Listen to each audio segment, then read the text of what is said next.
everyone! Welcome back to another vlog. Sa Ate Red here at sisilipin natin ulit si Mr. Cash sa video na to. Si Mr. Cash guys ay nag-offer ng installment, 0% yung first loan niya. Pero once installment loan ka na, wala nang ganon. At meron ako nakita dong ad last time sa YouTube. Gulat ako kasi meron siyang ganitong offer. Oo kaya kasi dati ko nang na-try to si Mr. Cash at di ako makapaniwala guys. 20,000 daw, 150 days to pay, 0.05% interest lang, zero service fee.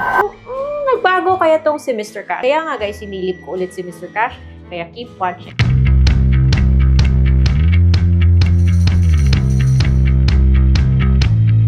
Hello everyone! Welcome back to my channel. Before anything else guys, this video is not sponsored. It's based on my personal experience.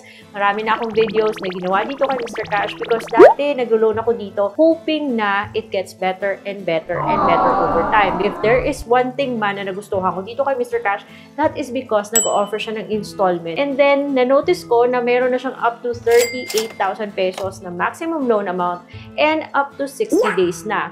But I stopped because yung ayaw ko dito kay Mr. Cash is kasi tumatawag siya the day before your due date. Not that it's makulit, but syempre ayaw natin ng mga ganyan, diba? Kung yung mga legit loan apps ka, dadadala lang sa text, bakit kailangan tatawag pa sila? Also, meron din mga nagre-reklamo na is si Mr. Cash, kapag nag-loan ka, kahit na good payer ka, bigla na lang siyang nare-reject. Kung pwede lang iwasan tong si Mr. Cash, iwasan. So, it's been a while since nag-loan ako dito kay Mr. Cash and hindi po tumataas yung credit limit mo kapag hindi nyo na-max out every time na naglo-loan kayo. Ito yung offer niya ngayon, tapos kinuha nyo ganito lang. Huwag kayong mag-expect na may increase kayo on your second loan. Mai-increasean lang kayo kung tinake nyo yung malaking loan amount tapos, saka na siya mag-increase. So, kaya nga ako na-stuck ako sa 28,000 na lang na loan, which I don't wanna take anymore because nga ng service fee. Yun nga, nakita ko yung ad na to sa YouTube while I was reviewing my videos. Kaya nasabi ko, ba't ganon? Wala na siyang service fee. Di ba maganda kung ganon? Kasi pag wala na siyang service fee, buo mo na siyang matatanggap, guys. Napasilip ako dito kay Mr. Cash, and as you can see, andito po siya sa mga loan apps na kino-consider ko as basura. Kasi, although legit naman, pero hindi ko lang sila bet. But that's just me, ha? Experience ko yan. Ayan. So, ayan si Mr. Cash, guys. At nag-login ako ulit. So, I had to put my phone number and then nagpadala po siya ng OTP, 6 digits. And then, pagkatapos ng OTP, may lumabas. May offer siya coupon daw, 20% on your interest on your first installment. Offer niya sa akin nasa 28,000 pesos pa rin. And when I clicked on apply now, then pina-review niya sa akin kung tama pa ba yung information. Always tong lumalabas. So, just make sure that tama pa yung information na yan. Kasi pag may mali, baka i-reject. Say, for example, expired na pala yung ID mo. Kaya paki-check na lang po kung tama. So, pagkatapos nun is just save and continue kung wala ka naman dapat baguhin. And then, ayun yung offer niya sa akin, 28,000 pesos. And yung maximum kita niyo, di ba?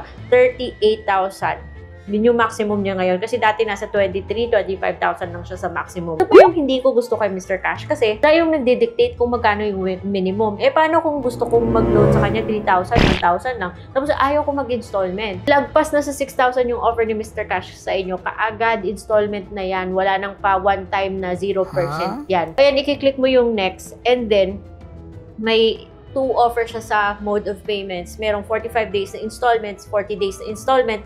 Yung 40 days, two terms lang yan. Bali, 20 days apart siya. So, yung 45 days naman, 15 days apart siya. So, 3 payments po yan. Pero, syempre, the longer the term, kasi daily po yung interest niya, 0.05, then, lalaki rin yung amount na mapupunta sa interest. So, whatever installment plan you click, na doon makikita mo, hindi naman pala 0% zero service fee to si Mr. Cash. Nang loloko siya, hindi naman totoo yung sabi niya dun sa ad niya. Ano? Sa loan amount na 6,000, yung service fee 13%, ikakaltas niya balance 780.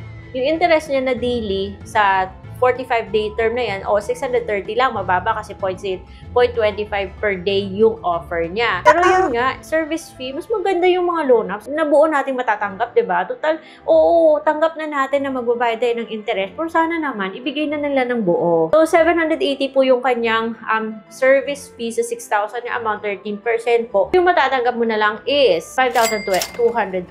Kaya parang ang bigat sa kalooban mo na magbayad ka ng ganito every 15 days kasi hindi mo siya buo natanggap. So, pagkatapos mong bayaran yung loan mo, so 6,630 yung total.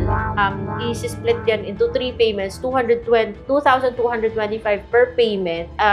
3 times o every 15 days. Walang silbi yung 20% nilang pa-coupon kasi ang 20% ng interest ng first loan mo. So, dun siya kukuha ng 20% sa 225 na interest, hindi sa 2,225. You do the math, makikita mo, maliit lang yung 20% na ikakaltas na yan, which parang walang silbi yung coupon niya. Pero kung gusto mo rin pa rin magpatuloy, do take note na kung malilate ka, 1% siyang late fee, and then the late fee will be applied to your outstanding loan once. Pero may 0.4% per day siya. Pero guys, sa mga naka-experience na malate kay Mr. Cash, hindi naman siya nang haharas. Per se, like, nananakot, na i-contact yung mga contacts nyo, or nananakot, na ipopost kayo sa Facebook. Wala pong ganyan kay Mr. Cash. Pero, tawag lang sila ng tatawag kasi ipa-follow up nila yung payment mo. So, bago nyo po i-click yung I agree, i-click yung submit para i-take yung loan, please review the terms and conditions, mga bet. Kasi andun po yung lahat para maintindihan nyo kung ano yung pinapasok nyo kung maglo-loan kayo dito. Magets nyo, hindi nyo buo matatanggap yung loan nyo dito. Example, sa 12,000 yung loan, babawas siya ng 1,560, 10,440 na lang yung matatanggap nyo. Tapos yung buo mong babayaran after payments is 13,350. Sakit naman sa bulsa, mga best. So, itong si Mr. Cash, it's registered po sa Securities and Exchange Commission. But at the time of filming this video, hindi ko po siya mahanap as a submitting entity dun sa CIC na website. Which could mean two things. Baka hindi updated ang website because guys, remember, mga loan apps na rehistrado po kay SEC are mandated by law to become submitting entities po sa CIC. Kaya just keep this in mind bago kayo mag-loan kay Mr. Cash. And of course, before I let you go, gusto ko lang kayo i-remind na only utang what you can borrow. Kasi kung hindi tayo makabayad on time, or hindi tayo makabayad at all, it can affect our future financial decisions. So guys, please take care of your credit history kung gusto nyo po later makalapit at ma-approve sa mga loan companies, financing companies, banks na nag-o-offer ng mas magandang loan na mga products like low interest, high amount, installments, yung ganon. So guys, I hope meron kayo natutunan sa video na to, and thank you so much for always watching. I will see you on my next vlog. Bye!